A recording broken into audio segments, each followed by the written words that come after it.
Hello दोस्तों, welcome to my YouTube channel. आज हम पढ़ेंगे क्लास 10th मैथमेटिक्स में chapter 8 introduction to trigonometry. Exercise 8.1 को सॉल्व करेंगे। एक्सरसाइज 8.1 को सॉल्व करने से पहले हम कुछ कॉन्सेप्ट को पढ़ लेते हैं। अगर आप कॉन्सेप्ट पढ़ लेंगे तो एक्सरसाइज 8.1 को बहुत ही आसानी से सॉल्व कर लेंगे, कहीं पर दिक्कत नहीं होगा। तो यहाँ से हम कॉन्सेप्ट को पढ़ते हैं। तो कॉन्सेप्ट नंबर 1 हमारा कहता है ट्रिग्नोमेट्री क्या होता है, किसे हम कहेंगे ट्रिग्नोमेट्री। ट्रिग्नोमेट्री का डिफिनीशन क्या होता है, what is trigonometry, what is trigonometry.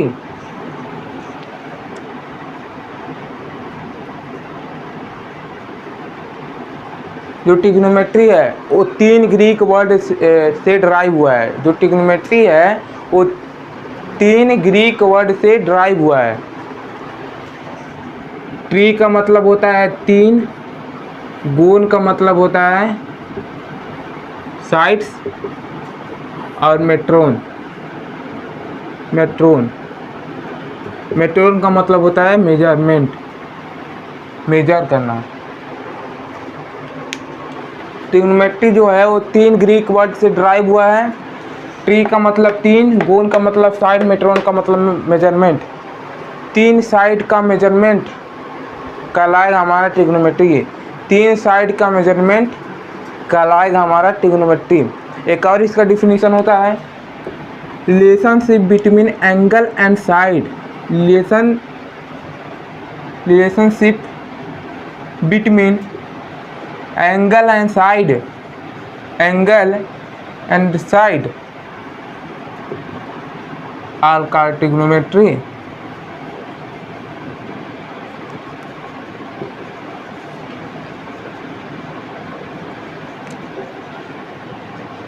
ये भी होगा हमारा डिफिनीशन ट्रिग्नोमेट्री का, रिलेशन बिटवीन एंगल और साइड, एंगल और साइड के बीच का संबंध ही हमारा कहलाएगा ट्रिग्नोमेट्री। और ट्रिग्नोमेट्री जो है एक और इसका डिफिनीशन है, ट्रिग्नोमेट्री 3 ग्रीक वर्ड से ड्राइव हुआ है। ट्री का मतलब 3 होता है, गोन का मतलब होता है साइड, और मेट्रोन का मतलब मेजरमेंट। 3 साइड का मेजरमेंट कहलाएगा हमारा ट्रिग्नोमेट्री। आई होप कि आपको ये कॉन्सेप्ट समझ में आ गया होगा। ट्रिग्नोमेट्री किसे कहते हैं ये 12 चलिए यहाँ पर पढ़ लेते हैं। ट्रिग्नोमेट्री किसे कहेंगे। ट्री का मतलब 3 होता है, गोन का मतलब साइड, और मेट्रोन का मतलब मेजरमेंट। ट्रिग्नोमेट्री 3 ग्रीक वर्ड से ड्राइव हुआ है। ट्री का मतलब 3 और गोन का मतलब साइड, और मेट्रोन का मतलब मेजरमेंट। 3 साइड का मेजरमेंट कहलाएगा हमारा ट्रिग्नोमेट्री। और एक और डिफिनीशन होता है, या तो आप ये बोलिए या तो ये बोलिए, relation between angle and side, angle और साइड के बीच का संबंध कहलाएगा हमारा ट्रिग्नोमेट्री। आई होप कि अब यहाँ से आपको बात क्लियर होगा। अब देखिए दूसरा कॉन्सेप्ट क्या कहता है।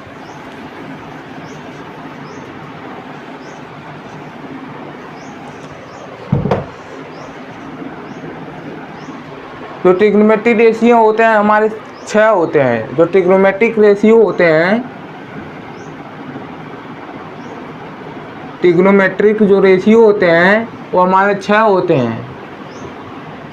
कौन कौन सा होते हैं देखिए यहाँ से, sign, cos, ten, cosec, sec, cot. एक मैं अब आपके दिमाग में क्वेश्चन आ रहा होगा, क्यों मैं इसको तीन को साइन कॉस टेन को इधर लिखा हूँ, फिर यहाँ पर एक कॉसेक सेक कॉट को क्यों मैं इधर लिखा हूँ, क्यों मैं इधर नहीं लिखा हूँ। तो मैं बताता हूँ क्यों मैं इधर नहीं लिखा हूँ, इधर क्यों लिखा हूँ। जो ट्रिग्नोमेट्रिक रेशियो होते हैं आपस में एक दूसरे के रेसिप्रोकल होते हैं। जो साइन होता है वो कोसेक का उल्टा होता है, और जो हमारा होता है कॉस वो सेक का उल्टा होता है, और जो हमारा टेन है वो कॉट का उल्टा होता है। आई होप कि आपको अब यहाँ से क्लियर हो गया होगा क्यों मैं यहाँ पर ऐसे लिखता हूँ ट्रिग्नोमेट्रिक रेशियो। ट्रिग्नोमेट्रिक रेशियो को आप ऐसे लिखिएगा। क्यों मैं ऐसे लिखा हूँ, क्यों जो साइन होता है कोसेक का रिसिप्रोकल होता है, जो साइन होता है वो कोसेक का रिसिप्रोकल होता है, और जो कोसेक होगा वो साइन का रिसिप्रोकल होगा। मतलब कि ये तीनों आपस में रिसिप्रोकल होते हैं। मतलब कि देखिए, अगर साइन का वैल्यू मेरे 4/5 है तो कोसेक का वैल्यू कितना होगा, एक दूसरे के रिसिप्रोकल होते हैं। साइन का वैल्यू 4/5 है अगर, तो साइन रिसिप्रोकल होता है किसका, जो कोसेक होगा वो रिसिप्रोकल हो जाएगा साइन का।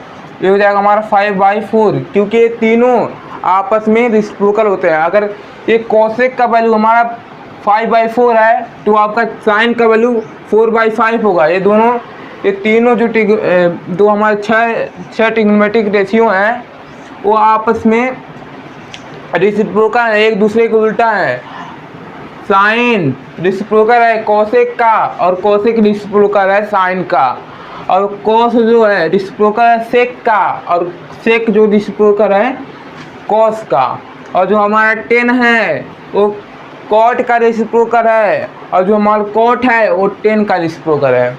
जैसे आपका अगर 10 का वैल्यू आ गया, 10 थीटा वैल्यू आ गया, आपका 10 आया, 10 थीटा वैल्यू 10 आया, तो इसका रिसिप्रोकल क्या हो जाएगा, कॉट का वैल्यू आपका आएगा 1/10 आएगा। अगर मान लीजिए सेक का वैल्यू आपका आ गया 0, तो अगर आपका जो सेक का वैल्यू है वो 0 आ गया, तो यहाँ पर आपका जो कॉस का वैल्यू होगा 1/0 होगा। ये आपस में एक दूसरे के रिसिप्रोकल होते हैं। 1/0 का मतलब 0 ही होगा। ये 0 का रिसिप्रोकल करेंगे तो वही आएगा। 0 का अगर सेक 0 है तो कॉस भी हमारा 0 होगा। अगर यहाँ पर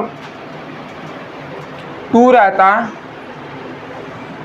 अगर सेक का वैल्यू 2 आएगा तो जो हमारा कॉस होगा उसका वैल्यू हो जाएगा 1/2। ये जो ट्रिग्नोमेट्री होते हैं, तो कोसेक जो है वो सेक का उल्टा है, और सेक जो है वो कॉस का उल्टा है। देखिए, ये कोसेक किसका उल्टा होता है, मैं बताया हूँ कोसेक किसका उल्टा होगा, सेक का।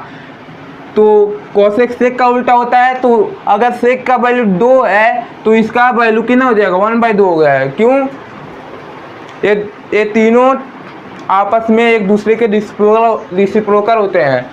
ये जो छः हमको ट्रिग्नोमेट्री रेशियो दिए हैं वो आपस में एक दूसरे के रिसिप्रोकल होते हैं। एक बार और समझिए, साइन का रिसिप्रोकल होता है कोसेक, और कॉस का रिसिप्रोकल होगा सेक, और जो हमारा सेक का रिसिप्रोकल होगा कॉट, और कॉट रिसिप्रोकल होगा 10 के, और जो हमारा कोसेक होगा वो साइन का रिसिप्रोकल होगा। मतलब कि एक सीधी बात में कहा जाए तो ये जो हमारे ट्रिग्नोमेट्री रेशियो होते हैं वो एक दूसरे के रिसिप्रोकल होते हैं।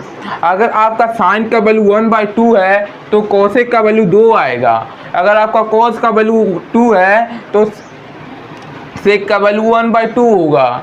अगर आपका 10 का वैल्यू 5 है तो कॉट का वैल्यू 1/5 होगा। मतलब कि ये जो ट्रिग्नोमेट्री रेशियो होते हैं वो एक दूसरे के रिसिप्रोकल होते हैं। यही बस समझना था आपको।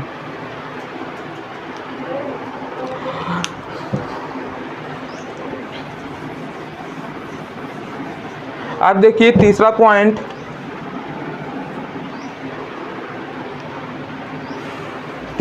कहता है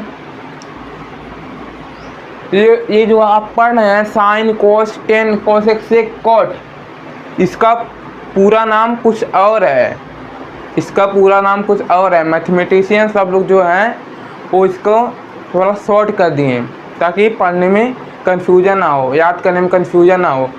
जो साइन कोस 10 इन सब का पूरा नाम क्या होता है आइए समझते हैं। तो साइन का होता है सिन, और कोस का होता है कोसाइन, पूरा नाम, और 10 का होता है हमारा टेंजेंट, और कॉस का होता है कोसेकेंट, और सेकेंट, और इसका होता है आपका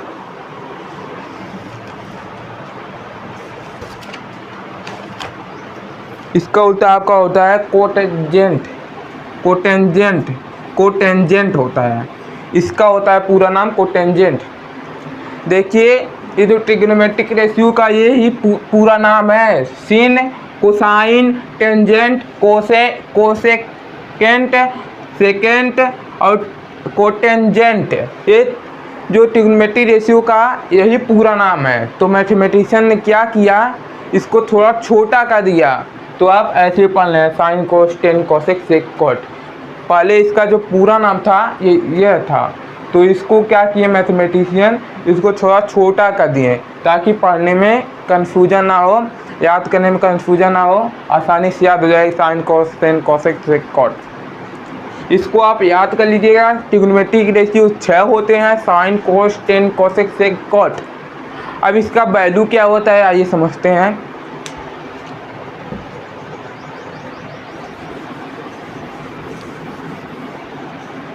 फोर्थ कॉन्सेप्ट समझिए यहाँ से, जो मैं फोर्थ कॉन्सेप्ट बता रहा हूँ। ट्रिग्नोमेट्रिक रेशियो हमारे कितने होते हैं, 6 होते हैं। हम पढ़ लिए ट्रिग्नोमेट्रिक रेशियो होते हैं हमारे 6।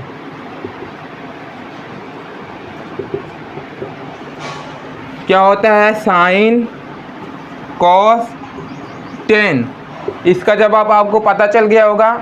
क्यों मैं इसको ऐसे लिख रहा हूँ, क्योंकि ये तीनों आप 6 जो ट्रिग्नोमेट्रिक रेशियो होते हैं रिसिप्रोकल होते हैं, एक दूसरे के रिसिप्रोकल होते हैं।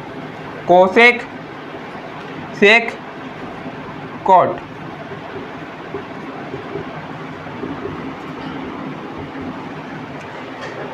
साइन का फार्मूला क्या होता है आइए समझते हैं। मैं एक आपको शॉर्ट ट्रिक बताता हूँ, इसको आपको रटना नहीं पड़ेगा, आसानी से याद कर लेंगे। पंडित बदरी प्रसाद हर हर बोल। क्या होता है ट्रिक, पंडित बदरी प्रसाद हर हर बोल, ये होता है हमारा शॉर्ट ट्रिक। देखिए साइन का क्या होगा फॉर्मूला, तब परपेंडिकुलर अपॉन हाइपोटेनस। क्या होगा, परपेंडिकुलर अपॉन हाइपोटेनस होगा आपका साइन का फार्मूला। अब कॉस का क्या होगा, कॉस का होगा आपका बेस अपॉन हाइपोटेनस। क्या होगा, बेस अपॉन हाइपोटेनस होगा। और टेन का क्या होगा, perpendicular upon hypotenuse, sorry perpendicular upon base होगा। क्या होगा, परपेंडिकुलर अपॉन बेस। अब मैं क्या बताया था आपको, जो ट्रिग्नोमेट्रिक रेशियो होते हैं एक दूसरे के रिसिप्रोकल होते हैं। जो साइन का रिसिप्रोकल कर देंगे तो हमको क्या मिल जाएगा, हाइपोटेनस अपॉन परपेंडिकुलर। ये भी एक दूसरे के रिसिप्रोकल होते हैं। क्या मैं बताएं, वो जो ट्रिग्नोमेट्रिक रेशियो होते हैं एक दूसरे के रिसिप्रोकल होते हैं, याद कर लीजिए। और जो कॉस होगा, सेक का वैल्यू क्या होगा, तब कॉस का वैल्यू ये है तो सेक का वैल्यू क्या होगा, इसको रिसिप्रोकल कर देंगे, उल्टा कर देंगे तो हो जाएगा आपका हाइपोटेनस अपॉन बेस।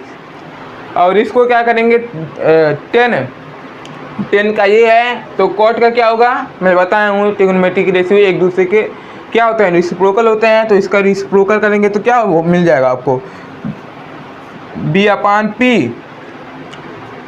इसको आपको याद नहीं करना है, ये जो मैं ट्रिक बताया हूँ इसको याद कर लीजिए। पंडित बदरी प्रसाद हर हर बोल। और एक और ट्रिक और जो मैं बताया हूँ, जो ट्रिग्नोमेट्रिक रेशियो होते हैं एक दूसरे के रिसिप्रोकल होते हैं। बस यही 2 कॉन्सेप्ट आप समझ लीजिए तो ट्रिग्नोमेट्रिक रेशियो आप बहुत ही आसानी से सॉल्व कर लेंगे।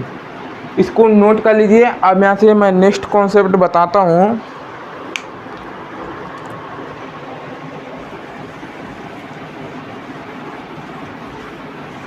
और एक बात और समझ लीजिए, जो ट्रिग्नोमेट्रिक रेशियो होते हैं वो हमेशा राइट एंगल ट्रायंगल पे लगेंगे। जो ट्रिग्नोमेट्रिक रेशियो होते हैं वो हमेशा राइट एंगल ट्रायंगल पे यूज होंगे। फिर तो कॉन्सेप्ट देखिए, मैं क्या बताया हूँ, जो ट्रिग्नोमेट्रिक रेशियो होते हैं वो 90 डिग्री वाले एंगल पे यूज होंगे और किसी डिग्री वाले एंगल पे नहीं यूज होंगे। राइट एंगल ट्रायंगल पे बस ट्रिग्नोमेट्रिक रेशियो यूज होगा। अब जैसे फिफ्थ कॉन्सेप्ट समझिए, पाइथागोरस थ्योरम। पाइथागोरस थ्योरम तो आप सभी पाइथागोरस थ्योरम क्या होता है, हाइपोटेनस का स्क्वायर प्लस बेस का स्क्वायर प्लस परपेंडिकुलर का स्क्वायर। इसको याद कर लीजिए, इस एक्सरसाइज में ये कॉन्सेप्ट आपको यूज होगा, पाइथागोरस थ्योरम। क्या होता है, एच का स्क्वायर हाइपोटेनस का स्क्वायर इक्वल टू बेस का स्क्वायर प्लस परपेंडिकुलर का स्क्वायर। इसको याद कर लीजिए, यही है फिफ्थ कॉन्सेप्ट।